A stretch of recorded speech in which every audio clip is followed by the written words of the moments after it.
I remember flying into the airport, and you got out of the plane and you walked right on the asphalt right there at the airport, like right out of the plane. You don't even go into a gate or anything.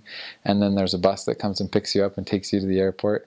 And so that was really interesting. It was different from anything that I experienced before, but it was a lot of fun. And going to the mission home was an interesting experience. We rode the metro. So in St. Petersburg, it's right on the water, and so the metro or subway has to be really deep, otherwise it would flood. And so we would go down. It's like a 5 or more minute ride on an escalator down to the metro, and it just seemed like really crazy, really dark, and like you're really far in the earth.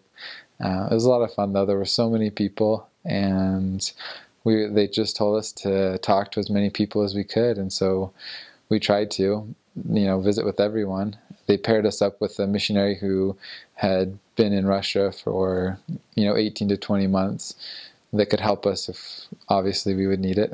And it was a lot of fun. I remember just trying to start conversations with people, and people wouldn't really understand me, and then the missionary that was with me would take over and talk to the person. And I remember thinking that not very many people would talk to us, and thought it would be really hard, but it was a lot of fun. At the end, I had realized a lot of people had talked to us, and there were people who are interested. And I remember coming up out of the metro and walking around for a while and seeing the city and how big it was and how many people were there. It was almost a little overwhelming because I'm not used to really big cities. St. Petersburg is pretty big. And the city is beautiful. All the buildings are fairly old, and a few hundred years old. And so it's really cool to see the history and the culture of the city.